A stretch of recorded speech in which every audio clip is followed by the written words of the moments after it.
And away we go. Hi, Brett. Hey, how's it going? That's Brett.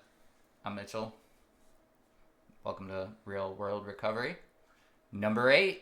It is. Crazy 8s, brah. I know. How was your week? It was great. Great or just great? I mean, it was great. All right. Yeah. So what happened? Holiday week. Mm-hmm. No work. Yeah.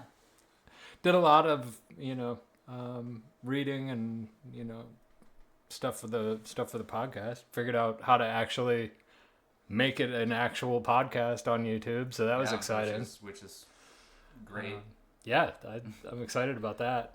So you can now listen to this on YouTube Music with your screen off if you're in your car or if you're in your home or if you're at the gym. Yep. Yeah, it doesn't require YouTube Premium and letting the video play in the background. So yeah, audio or video. Mm-hmm. Which is beautiful. Yeah. So you can set it to automatically download as soon as it goes up. You can. Oh, that's pretty fantastic. Yeah. So super cool. And next step in that process for me is figuring out how to get it set up so that we can have it on multiple podcast platforms. So, sure. So Apple Music, Spotify, Amazon, all the major ones, as well as the lesser known ones. I will make it a point to rip the MP3 off of this episode to test that out. Yeah, that's while I'm editing it down. That's super easy. Yeah, it really is. Yeah. So once I have it all broken up in Cadence, it's really not a big deal. Yep. But yeah, that's exciting stuff. So I'm pumped about that. We've got some more things coming as well with the overall branding. Going to be getting some stuff finalized where we'll register some stuff with the state and shopping around some ideas for partnering with some different vendors. Hoping to start kind of small, maybe do some stickers and hats and things like that. But that'll be kind of neat, I think. Just to have a little bit of fun merch for... Sure. And, when we have that all set up, we'll have a place on our website where you'll be able to, get any of that stuff. And that's, at this point, how we probably plan on supporting the show. So things like cameras or microphones or, all of the other desks. All the other extraneous things that, you don't see. That's pretty exciting. Yeah. So a lot of stuff in the background. Still working on doing the other segment that I've been workshopping with, the philosophy and how it kind of intertwines with recovery, and so I'm excited about. How many pages of notes do you have?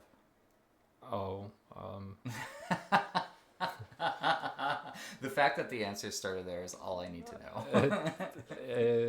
Yeah, enough, but also not near enough. I mean, that's okay though. But I'm excited to kind of really see, if for nothing else, just for myself. I've been fascinated just how much of what I've learned in both treatment and talking with folks in the rooms and just in conversations, that things that we share with each other, how much it has been influenced by just stuff that's been passed down for hundreds, if not thousands of years. And sure. It tells me that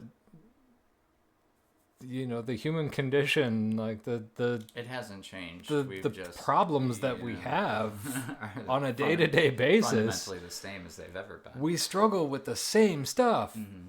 that people have struggled with day in and day out for thousands of years. Yeah, we've figured out a way to pour gasoline on it in the modern era. I don't know about that. I just think that we have found a way to know about more of it. Like the problems are the same. The frequency of it is probably still the same. I wonder. So There's just I more guess people. My thought is, yeah, from a magnitude scale, because we have things like Facebook and Instagram and instant communication with all these Yeah, people. our there's access different- to information and the sheer number of people is yeah, greater. and it's so I feel like that has maybe an amplifying effect on. But Yeah. I mean, you know, Like the it's not It's- like the it's- grief is worse. right? It's not like the That's- trauma is worse. right. It's still grief. It's still trauma. Sure. It's still interpersonal problems. It's still work problems. It's still somebody made me mad. Like Right. those things are still the same, effectively the same thing. It's just we know about more of it. Mm-hmm. And more people have written books. Yeah. And so it's just interesting to see that not a lot of that has changed on a fundamental level when it comes to the problems that we have, and so it's kind of neat to be able to Delve back into get in the a mind way. of Mhm. some of these, like, the greatest thinkers of all time. And greatest. yeah, I mean, it's been fun. So Well, fantastic. and just scratching the surface. I mean, got a lot more to read. Did you enjoy your Christmas? Yes, I did. It was Mm-hmm. I hear you had roast. I did. Did it turn out okay? I know Cassidy was extremely worried about it. No, it was great. Yeah. It was, I told her, I'm like, well, the thing about it is it's really hard to dry out something that you're cooking in an Instant Pot. yeah. Like, it's kind of like the entire concept of that cooking that way is forcing water in. Yeah. So if anything, you've made it so wet it falls apart, which in a lot of cases, since the flavor's all there, Yeah. not necessarily a bad thing. Yeah. Yeah. It's very difficult to screw that up. I told her the worst case scenario is it's all mush and it tastes like a baby food. It turns roast. into a stew. Yeah, which is fine as well, Yeah. in my opinion. Yeah. And chunky meat gravy at that point, then, that's Yeah, great. Put it over mashed potatoes, you're great. awesome. Yeah. Anyway, here I am swearing in the first. Oh, we've been on for a moment. I mean, Oh yeah, it took us like 10 minutes to get here Yeah. to get to where it started. fine. Anyway, it doesn't matter. yeah. It doesn't matter. How about yours? My Christmas or my week or both. Yeah. Start with one and then do the other. Macro of the week has been fine. I've been running on low sleep because I woke up early on Christmas Day because I was streaming on Christmas Day. So I did a 2.5 hour stream. For those of you who don't know, I stream on Twitch, mixing music, and so that was fun. Keza was on there, friend of mine from the UK. She's great. I had some other lurkers. I suspect you were one of them, but that's okay. I was. So that was a lot of fun, but then I had to get up super early and meet my ex-wife yesterday to pick up the kids on the south side of Chicago. She was an hour late, so I was like, okay. you know, what do you do? I think it's interesting that I was so high stress and so extra for so much of my life that people think that I'm immediately going to freak out when something doesn't go my way.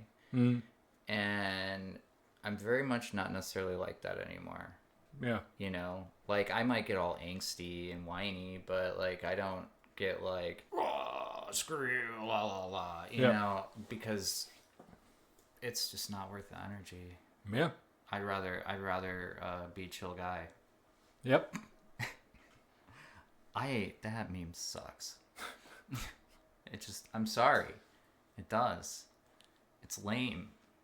Like, go back to what's his name, Kevin or whatever, from the one show where he's got his hands in his pocket. So much more funny. I'll post pictures in the Discord. I know, you don't care. Anyway, so, yeah, that brings me to what I wanted to talk about this week, which is, what frustrates us and how we deal with that. So this morning, my youngest daughter, who is 8 going on 9, Mm-hmm. has breakfast. And then, it's been like an hour. She had 2 waffles, an egg, I believe, and some bacon, I believe. And then an hour later wants to make more waffles. And I'm like, nah. Like, you don't need more waffles. What are you doing? Like, I understand that not everybody can exist on a super, like, calorie restricted diet, but if you're eating because you're bored, it's not healthy for anyone.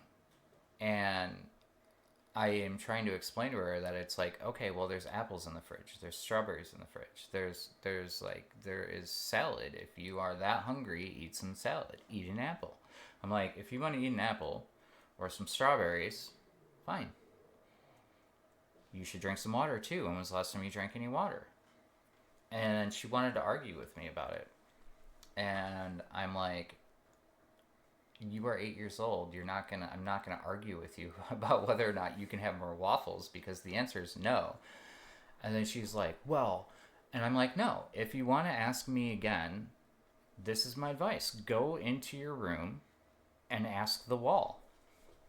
And she goes, Dad, the wall's not ever going to answer. And I'm like, then you understand me. But it's the first time my patience has been tried in a really long time. And, I'm like, look, I'm not going to bow. You're not getting waffles. No amount of asking me if you're going to get waffles is going to get you waffles. So stop it. Mm-hmm. Stop it before I make you go sit in your room, because I'm not going to tolerate this. Mm-hmm. And that was frustrating. Yeah. I think I handled it pretty well. I mean, the way I'm telling it here anyway. I mean, I didn't freak out. I didn't yell at her. I got the stern dad voice and I went, look, I do not like being upset. And you are doing your best to upset me. You think that if you upset me, I'm going to let you get your way. But I do not operate like that. Mm-hmm. So upsetting me is going to make you lose your device and sit in your room. And now that choice is yours. Right. You know what the choices are. Shut up and have an apple. Mm-hmm. Shut up and have nothing. Or go sit in your room. Mm-hmm. Those are the 3 choices. I mean, I obviously didn't tell her shut up, but, we all know that's what I meant. We all know it. How did that end up? She had an apple. Okay. Yeah. Mm-hmm. And she shut up.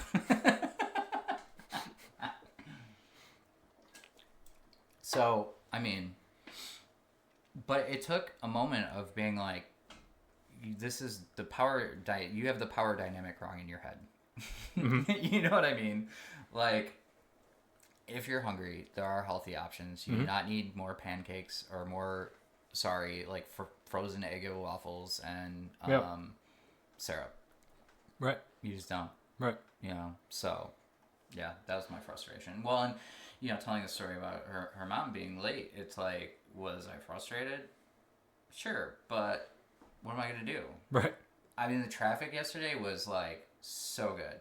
I made it to the Lincoln Southland Oasis, which for those of you who aren't from the Midwest, that's going to be on I-80 and 294, right where it meets 94, south of Chicago. Everybody's pulling out their Maybe their road atlas right now. maybe they want to know where I went. Yeah, I mean, that's fine. Yep. It took me like 2 hours and 4 minutes to get there, which is insane. Yeah. That's very quick. That's making good time. Yeah, well, and the reality of it is like Every other dad out there is like is going, holy crap. Yeah. Well, so like there was almost zero traffic day after Christmas. Yeah. And so when you come from the Wisconsin direction, a lot of times it's quicker to go through downtown and take the Dan Ryan back out. Right. And so I have that in my mind, and the Google app says 3 hours because it's right. 3 hours. Now it doesn't take into account that nobody goes 45 through any of the freeways in Right. Chicago. Right. So I know in my head that right. can be done realistically in 2.5 hours, maybe 2 3/4. 3 hours if there's like traffic. I always plan for 3 hours because traffic is a real thing in a big city like that, and you never ever know. Yeah. Yep. And so I flew through downtown at like 85, which was just I have not been able to do that since the 90s when I was a teenager. It was the last time I got to fly through there that fast. Yep. And so that was pretty amazing. It's beautiful. Nice. Yeah. Anyway. So anyway, I don't know. Realistically, it was a wash then. What do you mean? No, I was early. So That's what I'm saying. She was an hour late plus my half hour early, so I sat in my car for an hour and a half. Yeah, so I mean, But I don't understand how it's a wash. I mean, oh, so I was blessed, and so the curse is like they equal out. Yeah, I mean, regardless of like the number of minutes on either side, like you hitting incredibly good time on the way there. Yeah. Like, whatever, Yeah, I mean, when I pulled in and I looked at my phone because I try not to look at my phone while I'm driving. I might change music, but I don't text because you don't text and drive. That's how you get hurt. And like I pull in and she's like, "Oh, where are you? I'm picking up Darcy right now." And I'm like, "You're in St. Joe." And I'm already at those. I'm cool. Yeah. And like I went, "Okay, well, what else? Yeah. What do you do? Throw on some YouTube. Yep. Watch some. Not much else you can do. Watch some We Are Top, and move on with your life. And then she got out and was all super defensive, like, "Oh my God, like, well, if you weren't early," and I'm like, "Dude, I didn't argue with you. I just said let's unload the kids and get them loaded in my car. It's not that." Yeah. Anyway. Yeah. I mean, whatever. Yeah. So anyway, what frustrates you? I mean, there's a lot of things that frustrate me. Trying to put together furniture. I mean, IKEA may as well just leave those instructions in Swedish. I like it when you get it from China and it's still in Chinese and it's like, well, I guess. I do not enjoy it. I'll get through it. Mm-hmm. But yeah, I've never been the most handy. Really? Yeah, I mean, I'm not like terrible, but not exactly a Mr. Fix-It type. Okay. I mean, I guess I know. Like, I guess I could see that with the trades, but I wouldn't think like assembling furniture or like putting together computers, stuff like that, kind of like fall into the same. Yeah. So, anything that requires like really fine motor skills, because I've got, ever since I was a kid, I've got a benign essential tremor with both hands. So like that just basically means that I've got to constant like shake. Mm-hmm.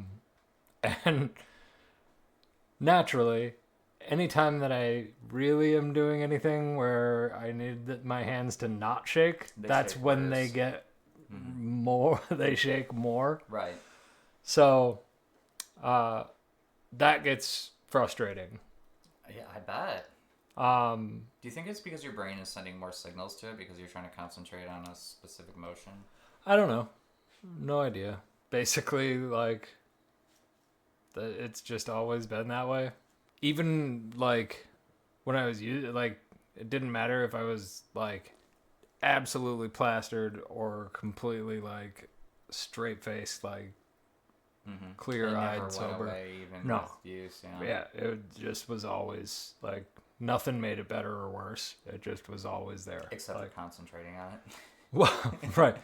Like, and so these days the frustrating stuff is when I'm expecting to be able, like, if I'm not getting something or being able to do something The way you want it done. yeah, Or... and that's what gets frustrating. Sure, there's moments where, you know, I get annoyed or irritated or whatever with other folks, but that's just human nature. But more often than not, it's trying to like put something together or fix something or, you know, do some task, and I'm not getting it done as quickly or as correctly as I want, and get angry, and then, you know, step away, say a couple of curse words, and Yeah. Well, come back to it. That was gonna be my next question was like, what do you do in that moment? Do you know? Some people are like, oh, I count backwards from 10. You people are psychopaths. That, like, what? Okay. You know, there's all this advice out there on how to disconnect yourself from frustration, like moment to moment, so that it doesn't become this like boiling rage. Yeah. So for me, like, I've noticed that the longer I've been sober, the less tendency I have to slide towards rage in the first place. I don't know if that comes with, you know, my GABA receptors working properly after not being subjected or soaked in alcohol for all those years, but I probably something to do with that a little bit, but I think that it's also you know, comes from like both of us have actually like spent some time doing some self-reflection, and you know, we've realized that we're not, you know, beyond some, you know, faults of our own. sure. You know, we've made some mistakes of our own in the past, and, you know, so like there's definitely enough like blame to go around on in the mistake category, and so Sure. and oftentimes, you know, if somebody's doing something that's frustrating me, more often than not, it's because it's in some way reminding me about something I don't like about myself, even if it's subconscious. Sure. Like there's some behavior or something that I don't like about. I'm not gonna lie. When I catch myself getting frustrated to the point of like starting to feel that twang of anger, you know what I mean? Where there's just that moment. I have a tendency to like catch myself and be like, that is not productive. Like, Sure. you know, like you're frustrated because you are being impatient, and in the moment, a lot of the times it's because I'm being impatient, and that's why I'm frustrated.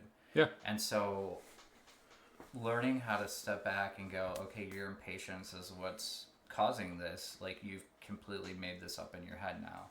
Mm-hmm. And that's a really good way for me to be like, okay, there's no reason to be frustrated. Yeah. Because it really just, a lot of it comes down to impatience, even when talking about other people. Yeah. You know what I mean? There's so Epictetus, he was a freed slave. Marcus Aurelius talks about he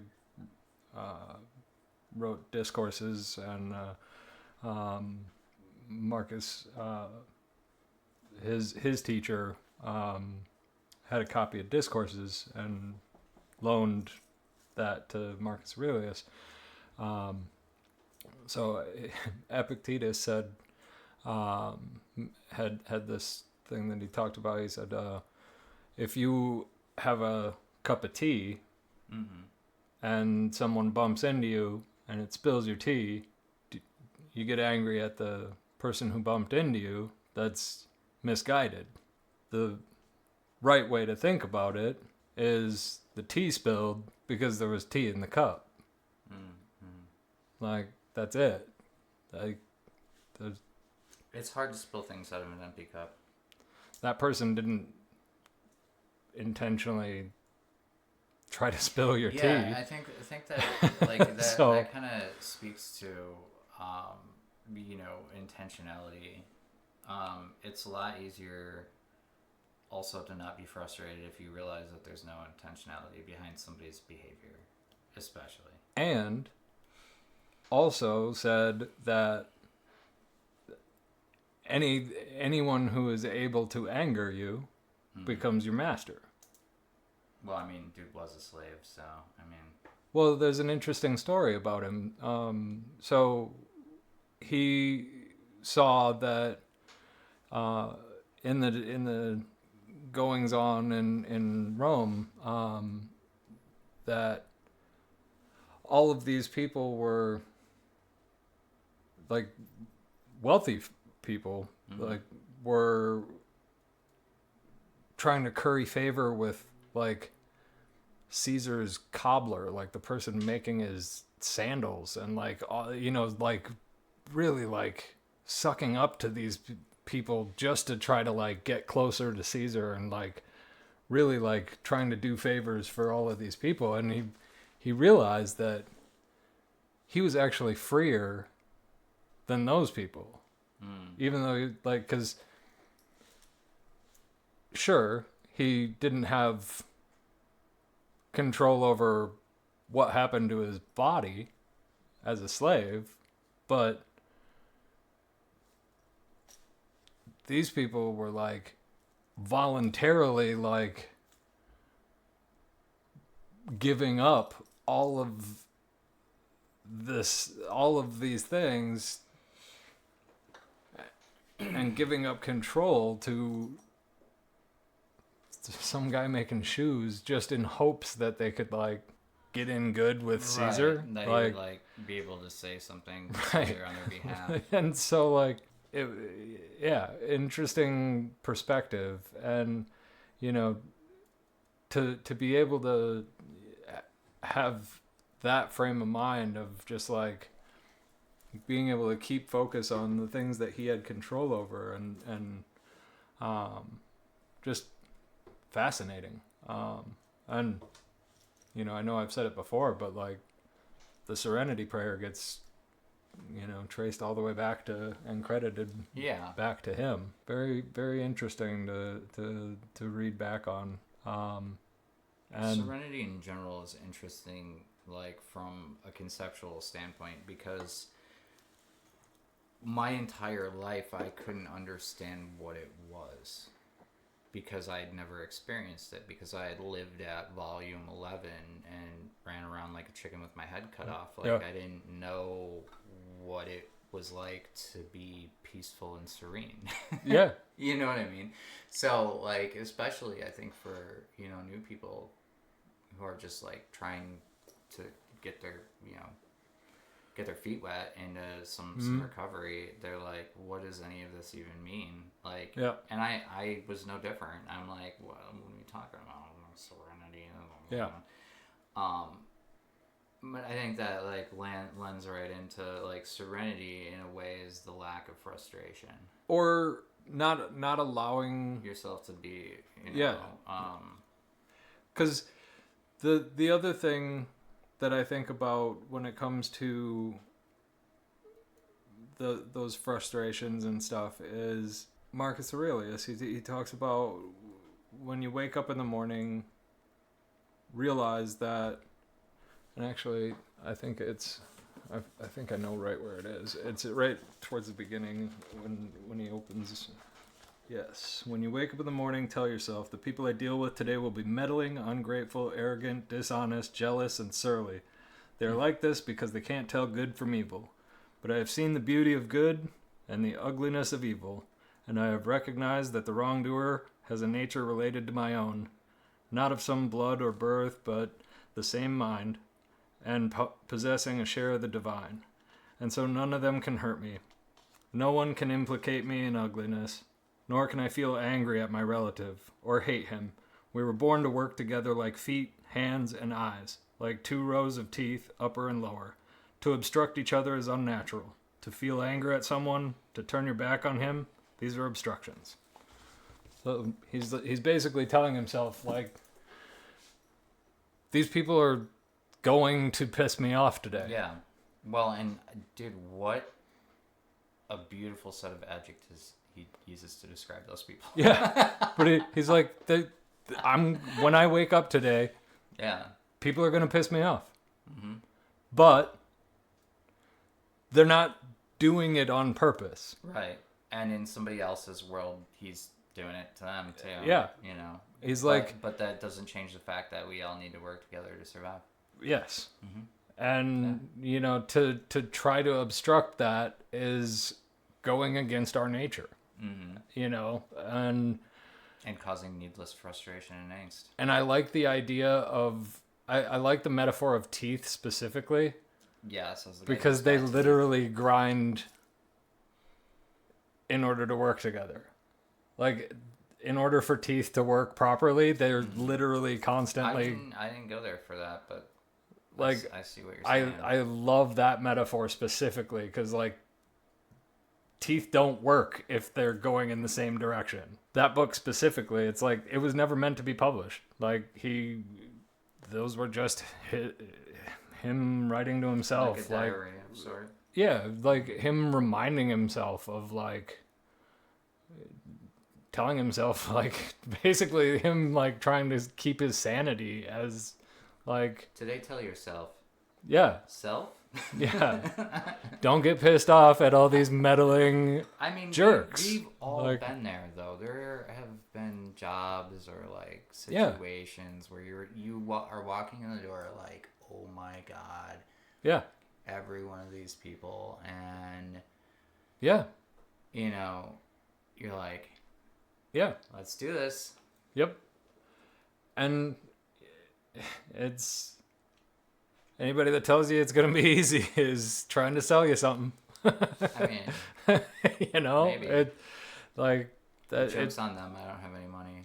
Yeah, but it's but it really is like the best way to approach it because at the end of the day, like you said, what's the point? So I feel that way, but there is still one activity that gets me more triggered and frustrated than any other activity. And I don't know what to do to shake it. And that is being subjected to other people's driving. I don't know why I can't just be like, well, they're clearly in a hurry. Or maybe they didn't see me in their mirror when they cut me off. Or maybe they don't know how to use their brakes appropriately. Or turn signals. Or headlights. Or whatever. Yeah. And oh my god, those new headlights in the fog? Bruh. You guys have fog lights on those fancy cars. You know that, right? Hey guys, you have fog lights on those fancy cars. Putting your high beams on just makes it white for everybody in a half-mile radius. Holy crap. Anyway, see right there. It's bubbling up, man. And I'm just like, it's another meme. It's the one where he's got the fist down here. I'll post that one to the Discord too. Cool. But I'll be, my day-to-day life, dealing with people, very, yeah, man, let's just get her done. Let's make this happen. Let's figure out how we can make this happen so everybody's happy. Behind the wheel, I will burn down your house when you get before you get there. And it's like, I don't know why I can't not be mad while I'm driving. I don't know. How do I, because I try to tell myself when I'm sitting in traffic, like, hey man, we're all just trying to get to the end of this road together. Like, you know what I mean? But if you're driving in the left lane on the freeway and there's not that much traffic and you're going 50 miles an hour, what are you doing with your life? Are you just griefing at that point? Like, are you that unaware? I'm going to stop now because it's getting me worked up. And I love that you're just sitting there laughing. Like, you don't get mad while you're driving. Not really. Well, good for you. Ah! It's just more you're getting mad thinking about it. I mean, there's few and far between brief moments, but usually I just try to chuckle at it because I like to play the tape forward in my mind and think about the people who are in a hurry and think about like just how little time they actually saved. Like if we were going to the same destination, like they might arrive by the time I'm parking. Like they might be out of their car by the time I find a parking spot. I mean, it's like it's such a negligible amount of time inside the city for that much more stress. I 100% am less stressed out on city roads and versus so, like, on the freeways. The amount of like oxytocin or whatever the chemical cortisol, yes, thank you, that they are the rage putting chemical in their body from all of the excess stress that they're causing themselves. I'm like, you've just aged yourself like an extra 4 years by driving and gaining like 3 minutes on your drive time. Like, it just cracks me up.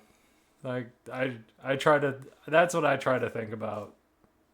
Yeah, I mean, I just want them to use their turn signal and stay in the right lane if they're going to drive 50 miles an hour. Also, I have zero control over that. You know what else grinds my gears? When you're getting on a freeway on-ramp, everything about the freeway, man. And somebody is going up the freeway on-ramp, and there's only so much space between you and when you have to merge, right? And they're still going 30 miles an hour when they hit that merge spot. Like, how are we meant not to die if you're behaving like that? Like, that's what the ramp is for, is to accelerate so you're going the same speed as the cars on the freeway so you can merge safely. Where you at, Darwin? My boy's out here lacking. Darwin's been dead a while. You know what I mean. I just don't get it. It's like, come on. Like, please. Yeah. Now it's Festivus and I'm airing my grievances. You're playing a dangerous game hoping for other folks to...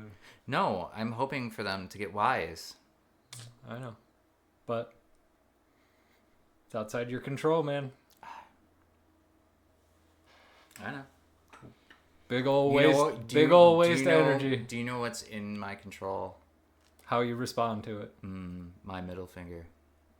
Yeah, that's one way to respond. Well, you know what? After I flip most people off, I forget they even existed. So. Yeah. It's cathartic. Is it? Sure, yeah, because it makes me feel better in the moment, and then the moment goes away, and I don't think about it anymore. You're thinking about it now. Yeah, only because I was trying to think of examples of getting frustrated. I don't think about it on a day-to-day, moment-to-moment thing. It's like, hey, man, what makes you frustrated? This is what makes me frustrated. So I'm going to talk about it in a setting, in a podcast about frustration, and then I'm going to explain it. And then you can see my passion with how frustrated I am because I got worked up. Yeah. You know. Yeah. You did great. Anyway, You did great. I mean, did you think I wouldn't?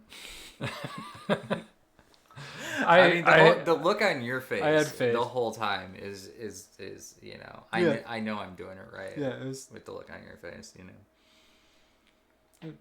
So Brett has known me long enough that he's seen me in that loop, that frustration loop on a number of occasions, and it brings him like not like a Schadenfreude kind of joy, but like this like, yeah, one day you'll get it.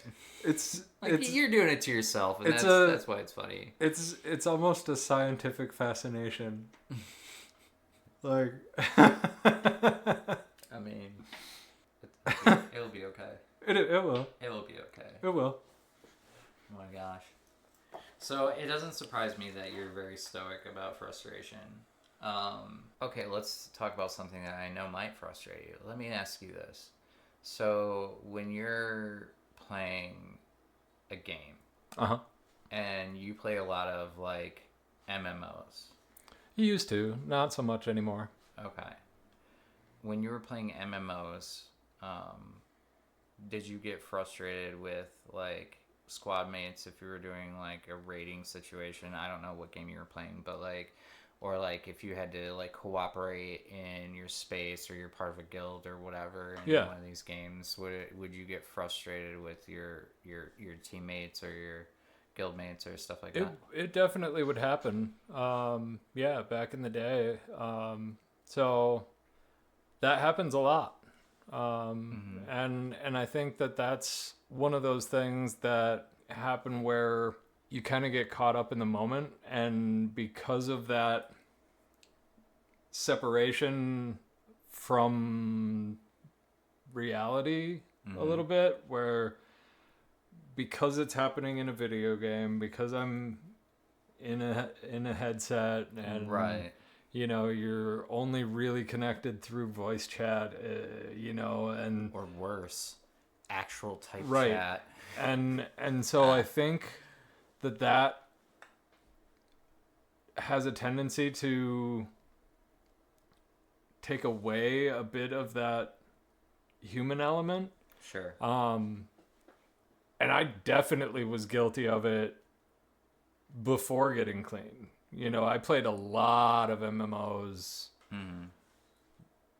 during active addiction, and even when I got clean, gaming was one of those things that was kind of an outlet for me, as a way to stay social without having to go out.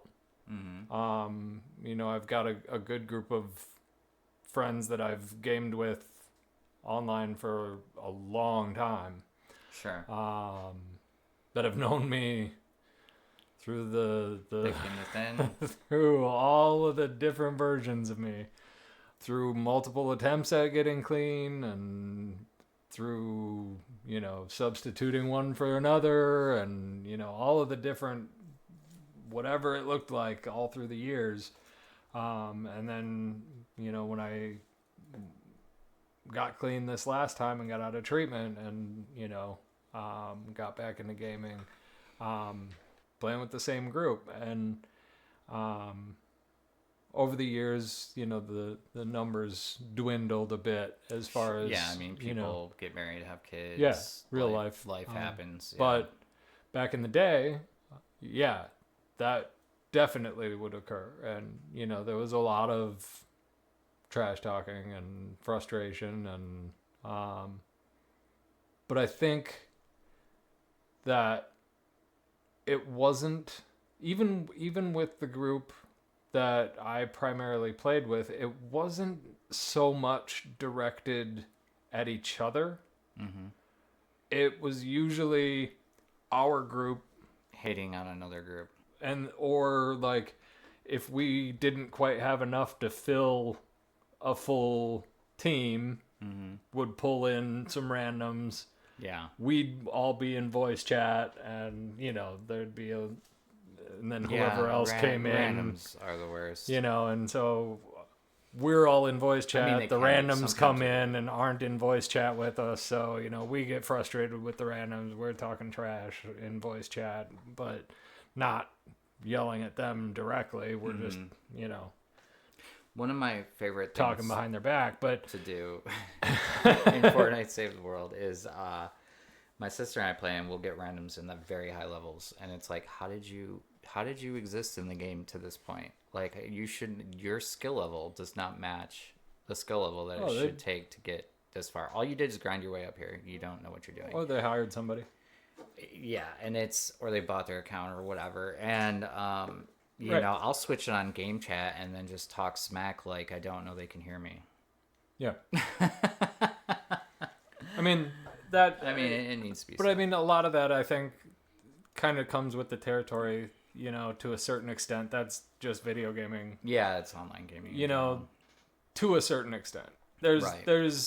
there are lines you don't cross. Yeah, I'm not talking smack about anybody's mom. I'm just like, I don't understand how this person could have made it this far in this game. What if There's no possible way there's, they're actually this powerful. There's the benign Yeah. oh, it's a skill issue. Yeah. Like that kind of stuff. That's true in any kind of sports too. You go on and play a pickup game of basketball at the park. Like, there's gonna be trash talk. You go and play game of football, a game of baseball. People are talking trash playing any kind of sports. I mean, if they're not, then you include esports in there. Yeah. Like any kind of competitive anything between people. There's going to be trash talk. Some wild messages on my PSN before that I hadn't noticed, and it's like a month later, and then I'm like, why is there a voice message on my PSN? And then it's somebody who is irate. Yeah, and I'm like, I mean, I've gotten some angry messages from recently from people that I was racing against. oh, I'm sure. Oh yeah, because you're doing the Forza, you probably get like racism in there, all sorts of crazy stuff, because that's like super popular. I mean, not so much. I mean, they do a pretty good job of Oh yeah, you're going through the game, so it's moderated. Yeah, it does. Yeah, okay, it does a pretty good. So mine is straight up like it's PlayStation Network, so it's not Xbox. It's not moderated by the game. Oh, so Xbox moderates It's Microsoft. So, it does a pretty good job. Microsoft Game Studios, and then Forza as well does a pretty good job of, moderating that stuff. So, and it's gotten better. Mm-hmm. So, but when it first launched, it was awful. But as anybody who's played Call of Duty as knows. as any indie game studio like Microsoft Game Studios, they're just a small indie. I know. Well, game studio. Activision, it was my example, but Xbox, Microsoft Game Studios, they're small indie game studio, low budget. They don't super low budget. Yeah, they don't have money. No. So can't expect the world from that. So Sure can't. Well, it's like Epic, and just all the bugs always, and it's not just. I know Fortnite nowadays is known for Battle Royale. I enjoy the original version of the game, which is Save the World, and it is the buggiest thing you've played in your entire life. And it's like, you are a multi-billion-dollar company. Oh my God. Yeah. Well, can you fix this bug that's been in the game for, I don't know, 2 years now? Well, I mean, and we've all been reporting. I mean, but that's pretty much the standard model is, Yeah. The majority of the budget for pretty much anything is going to be sales and marketing. Yeah. Because, well, what annoys me is that Save the World is the only part of Fortnite content that is actually paid for. Everything else is free to play. But yeah, Save the World costs money. And so it's like, we all cared about Save the World enough to pay for it. You know what I mean? And so, how about some love? When you can bring Snoop Dogg in a battle royale, I feel like you can fix a bug in there. Maybe that frustrates me. It sure sounds like it does, doesn't it? Yeah. But it's out of my control, isn't it? Sure is. Sure is. Just like all you shitty drivers out there. I had to look into the camera so they knew I was talking to them. They're definitely watching this. Mm-hmm. They're definitely going to change now. I mean, in my own mind, everybody sits down and watches this podcast because the content is just that good.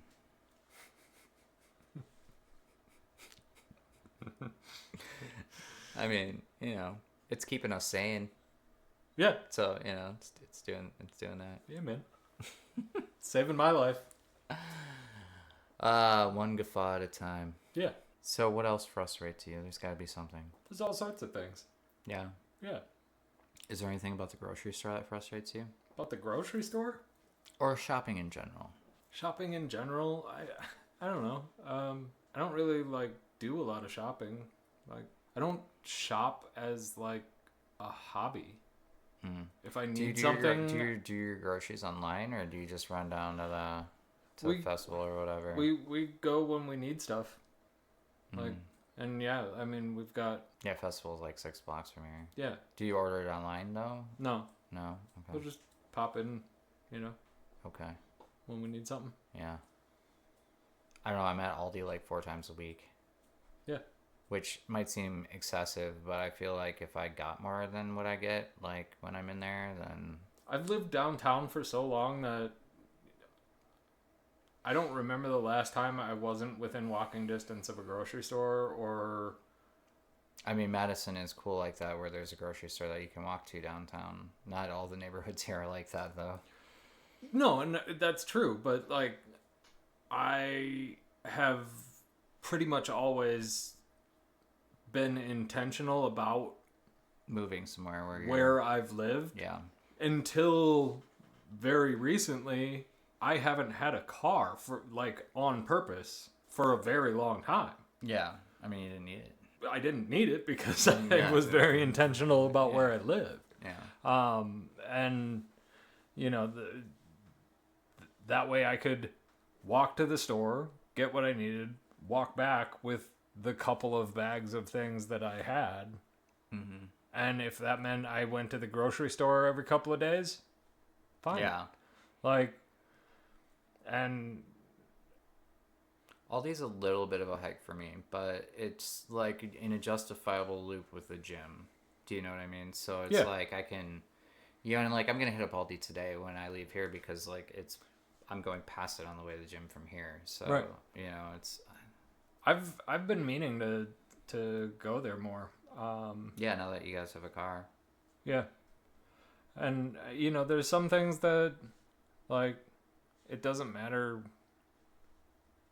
where like which You're gonna buy the off-brand, which is all made in the same factory anyway. You may as well get it from the spot that's selling it for the cheapest. I used to work in a long time ago. I think I was 19, but I worked in a factory that made frozen bread dough and frozen dinner rolls. Mm-hmm. And there was like 7 different brands packaging there, and you made it for all 7 brands. Literally, all you did was switch the bag. Yeah. At the end of the assembly line, Yeah. and it was. Well, the United States is really good about creating the illusion of choice. Yeah, I mean George Carlin had a bit about that. He did, yeah. I think he was talking about Democrats and Republicans, But he equated it to going into the grocery store and going into the cereal aisle. did he? Yeah, he said, you go into the cereal aisle, you got, you know, a couple hundred different choices of cereal you can choose from, but political parties, 2. I mean, cereal's the same way, though. I mean, although it will be either Post or General Mills or Kellogg, they're all making the same exact cereal. True, but you know what I mean? like, And you've got and all of and these Kraft variations. owns all of them. So, which is kind of terrifying, really. But Kroger, you know, 100%. yeah, when I lived in Grand Rapids, I lived in this, like, for the most part, there was like 1 year where I didn't, but for the most part, I lived in this like narrow strip on the northeast side, off of Diamond, and where I like moved like a little bit south like 3 times, but I spent like 5 years, 6 years of my life in this same like strip, like that's like a mile long by, and it was, the liquor store was right there. There's a grocery store right there. There's a freeway entrance right there. There's good restaurants right there, and it was like on a bus line where you could be downtown in like 5-10 minutes. Mm-hmm. So it was like there was no like, we progressively moved into the nicer parts of it, or the more like accessible, like walking wise parts of it, but it was very much like, yeah, it was just such a good convenient spot to live. Like, why live somewhere else? Yeah. So voila. Yeah. Oh man, at the end I lived on the extreme north end of that too. Wow. Jeez, I like lived off a Diamond like the whole time I was in GR. Crazy. That's wild. I know, except for like the year I lived on the west side, but I was like, I don't really remember it anyway. Yeah. Good times. Yep. Yeah. Yeah. Yeah. I guess I thought that you would be frustrated by more things. But I mean, I guess I'm also not surprised that you aren't. It's not that I'm not. It's just You don't convey it in a similar way that I convey it. it doesn't stick. Mm-hmm. Like that, I guess, is the moral of the story. The trick that I've learned over the years is, it's like, if I recognize that something's frustrating, it's like, okay, why? Like, is it something someone else is doing? Mm. Is that because it's something that I'm also frustrated about myself? Mm-hmm. Is it a thing that I also do that I don't like about me? Okay, well then that person no longer matters in this situation. And what we're talking about. Then, yeah. Okay, now I need to like think about that. Can I ask you a question? Do you No. get... Well, fuck. Never mind then. Yeah, go for it. Do you get frustrated when the G word comes up? When you and I are gonna have to talk about it? Like, for instance, last night I went, sorry everybody, today's reading is heavy on the God. And this is probably just me being in my own head, but sometimes it feels like you're talking directly to me when you're giving a share about God. So like, and it got me thinking, like, we talked about God, man, a couple weeks ago. And again, maybe it's just my perception, but I feel like sometimes like you appear frustrated that I just don't get it the way you want me to get it. It's got nothing to do with wanting you to get on board with my understanding of it or anything like that. It's not even a frustration that it got brought up. Mm-hmm. What you're picking up on specifically last night Mm-hmm. is the preface of it at all. Okay. Because if it were me chairing a meeting, Mm-hmm. to open up with sorry, this is God heavy, immediately alienates anybody who believes. It's fair. It immediately says, I have thoughts about you guys. So anybody sitting in that room that believes in God, Mm-hmm. now all of a sudden has just been told by the person chairing the meeting that I don't value their opinion about God. Right. Well, I mean, I don't, but I get what you're saying. That's not for It's not for that situation. the chair to make them feel That's that way. fair. That's where that comes from. Okay. During your share Mm-hmm. is the time for that to be said. That's fair. You know what I mean? Okay. That's all that is. Is it the position of the person chairing the meeting is the It's not my place to cast judgment on or place my feelings or my projections Right. onto what the reading is. Yeah. that, No, that's perfect. That's all that take is. Okay. Is whoever's sitting in that role as chair is just an indifferent. Here's. I'm gonna be more mindful of that. You And know? I may even apologize next week for overstepping that boundary. I mean, that's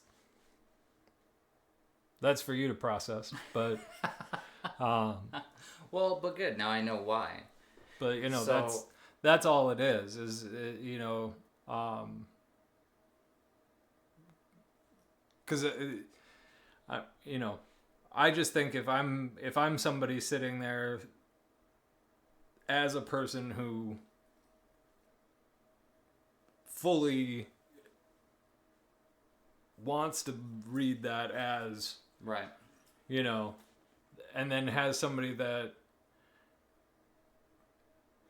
because it's hard to differentiate, you know, a person that's chair, especially if I'm like 2 days into being clean and it's my first NA meeting, and the first thing you hear a person chairing an NA meeting says is, "Oh, sorry, man, this is," you know,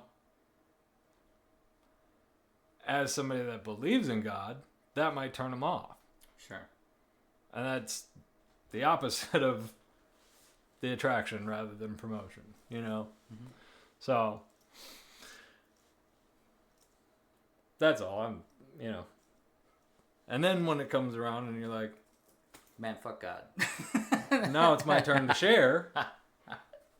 No, I mean, like, well, so, but that's why I asked. Yeah.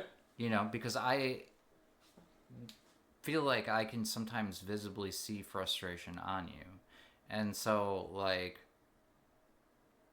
I can't clarify that without asking you if that's what's going on in your head. You know what I mean? So I'm glad that I did, though. You're not a mind reader? I am so clairvoyant. I am the best clairvoyant. There's never been a clairvoyant better than me. Nice. Yeah. Well, now all you gotta do is learn Latin, Perfect. because that's what my mind is written in. I mean, that checks out. I'm still learning it. Yeah. I'm so excited to relearn Spanish. Yeah? It'll probably be fine. Que bueno. I mean, what? What's good? How good? That doesn't make sense. Que bueno. That sounds like something an Italian would say. Why did you say that with an Italian accent? Why not? ¿Por qué no? Yeah, why not indeed? ¿Por qué no los dos?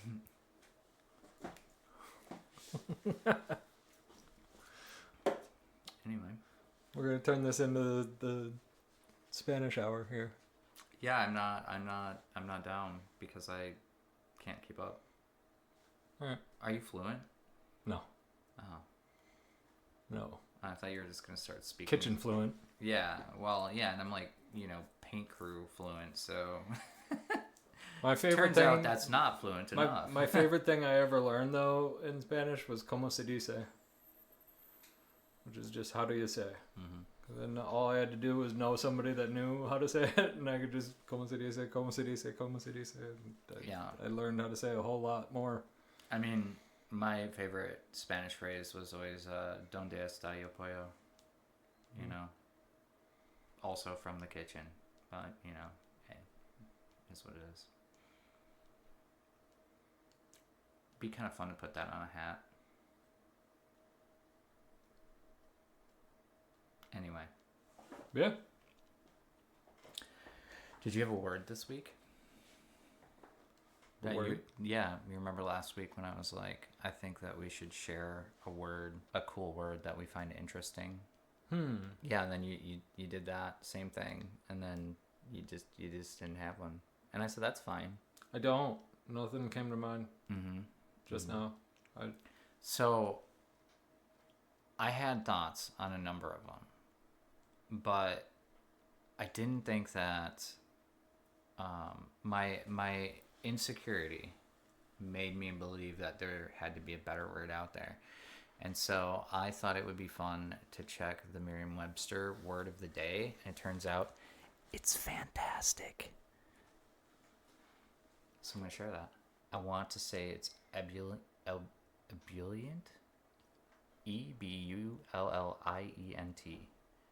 Ebullient. Oh, it has a pronunciation thing right there. I'm so smart.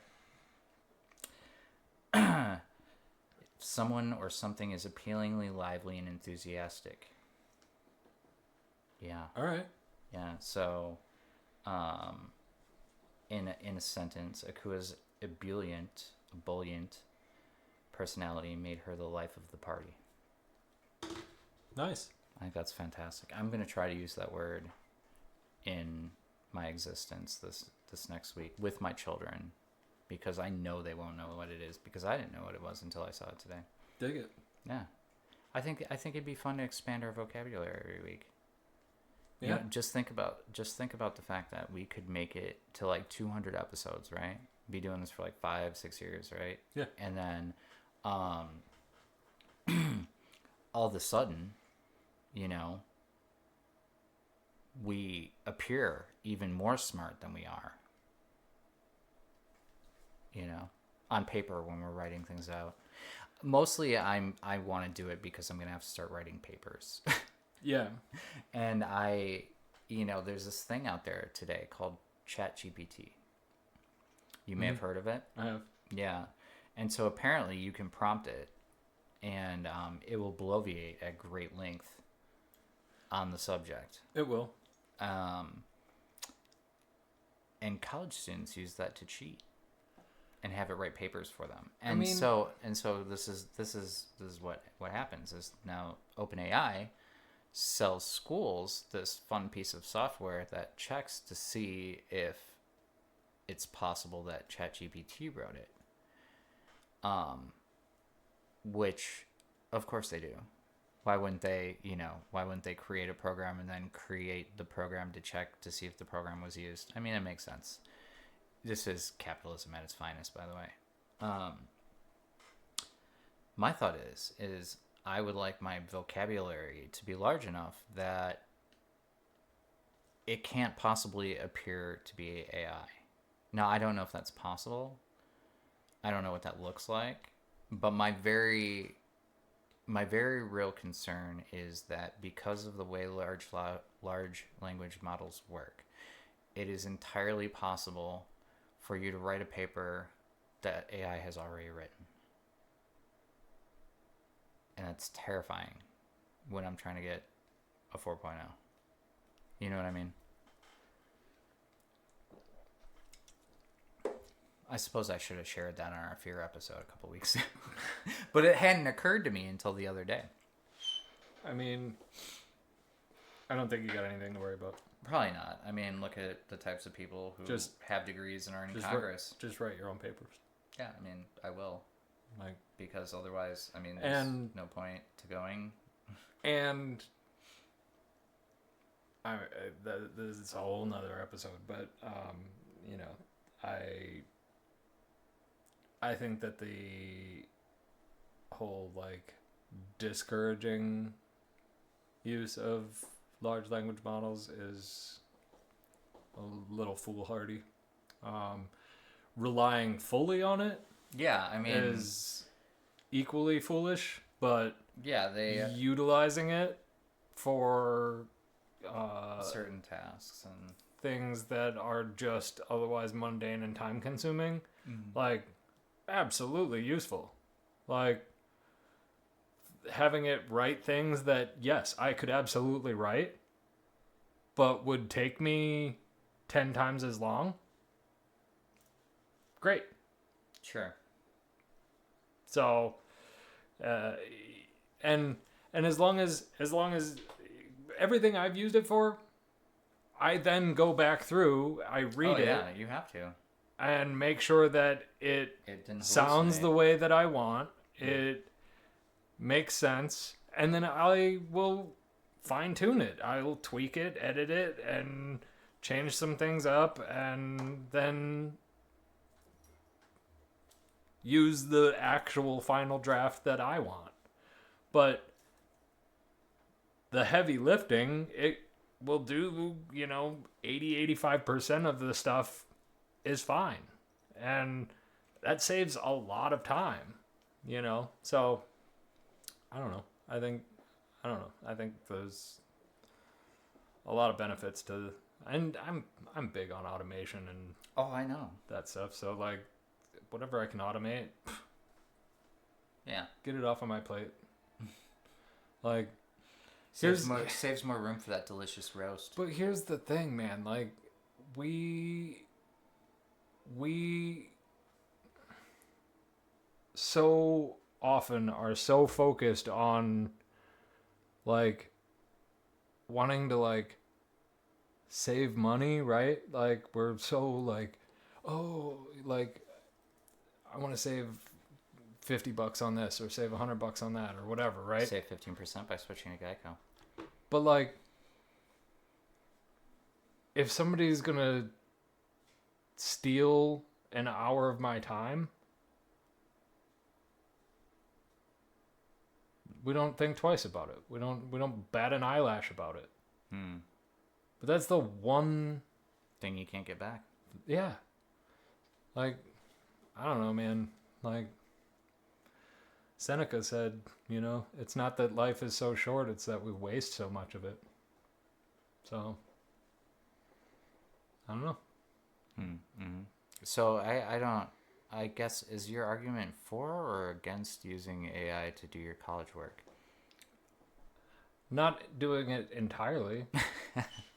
Like, but giving you a foundational basis. Yeah, man, use it as a tool. Yeah. Like, that's like 100 years ago, somebody's saying, oh, don't use an encyclopedia. Did they exist back then? Did books exist? I mean, I'm just saying, like, large scale. 100 years, okay. I'm sorry, I'm like going back farther in my head. But you know what I'm saying? Like, I do, yeah. Like, whenever they first came up with, 100 years a large... 100 years ago was the 1920s. A large collection of, like, large collection of... Rather than going to each individual book, like, here's all of the information you need in one book. Mm-hmm. Like... Yeah. It'd basically be the same thing. Just not digital and not being able to type it all for you. Like, rather than using a typewriter, here's a word processor. Like, come on, man. Like, it's a tool. Like, yeah. Use it as a tool and still actually have the, like, ability to apply human critical thinking to it and put your own editing and flair and finishing touches and make it yours. Yeah, it's still your work then. Mm-hmm. Like, whatever. I don't know.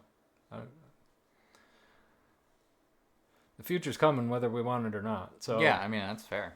Like, we can either get on the bus or not, but that's coming. Do you think there will be less road rage when they force us all to buy self-driving cars?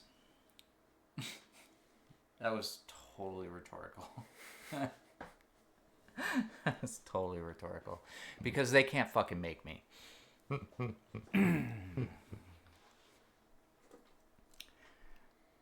I caught wind on the old internet that they're very soon going to put in a software update to the Cybertrucks to allow them to traverse water. And people will just have to stop by the dealership and get this like rubber O-ring for their doors, and then the software update, and they can just drive them straight into water. And I'm really excited to see how that turns out. It's gonna be fire.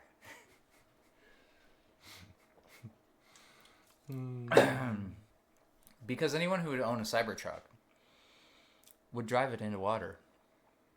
They've only sold like 3,000 of them. I'm saying. It's unbelievable. Anyway, that's my nugget of joy. Yeah. Do you have any nuggets of joy? I got all sorts of them, man. They're all over the place. Did you cut them out of your cat's fur yesterday? I did not. Oh. That was not mine. That was I mean, somebody had to do it. my attempt at that wound up with getting basically mauled. Mm-hmm. Well, it's good to bleed from time to time. Yeah, that was. She was not happy. I just popped into my head. No one makes me bleed my own blood. I can't remember what it's from, but it's a movie, and I know it's like a dumb movie. Right? That was. Sounds like Ben Stiller. Is it Dodgeball? I don't think so. Maybe. I don't know. Sounds like something Ben Stiller said in a movie. It does, doesn't it? I don't know. Anyway, comment down below who said that in what movie, and you will win the prize of us saying who said it down below. Yeah. You'll forever be immortalized. You'll get like a top fan badge or something. Yeah, I didn't set those up. I kind of did, but then I didn't. I don't know either. Anyway, we'll figure something out. We have top fans.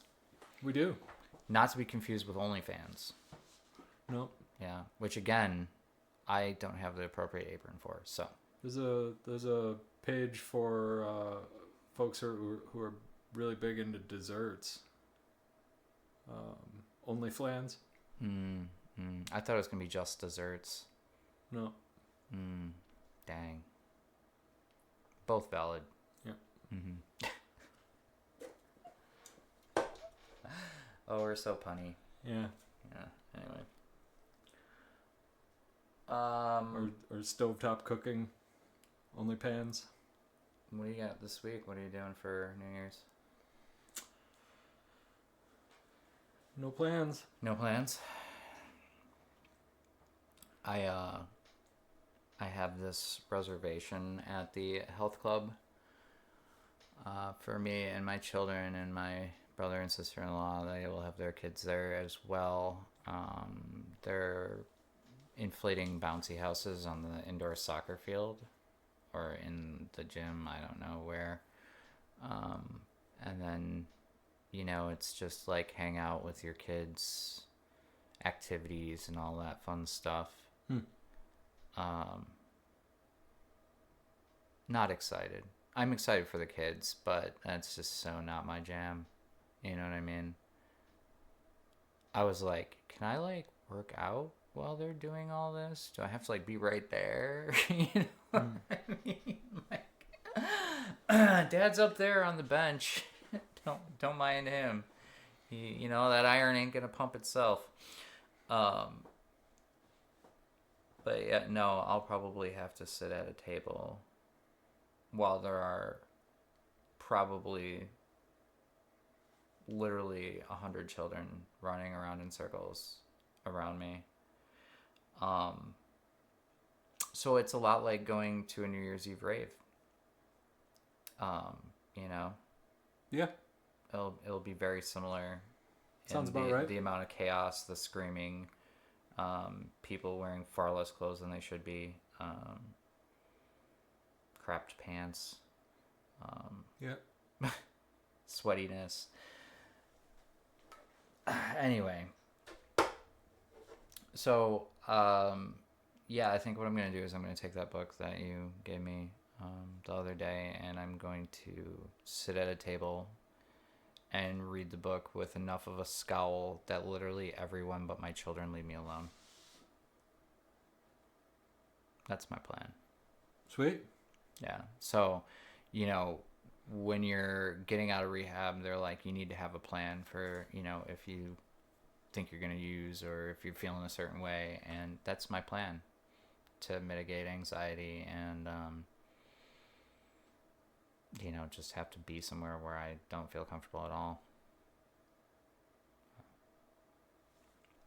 I can dig it. Anyway, as far as New Year's Day, I don't know, man. Right on. Just chilling. I'm just gonna chill.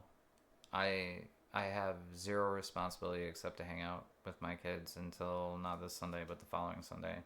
So I think I'm just gonna take that time to retrain my youngest daughter to respect my thoughts, and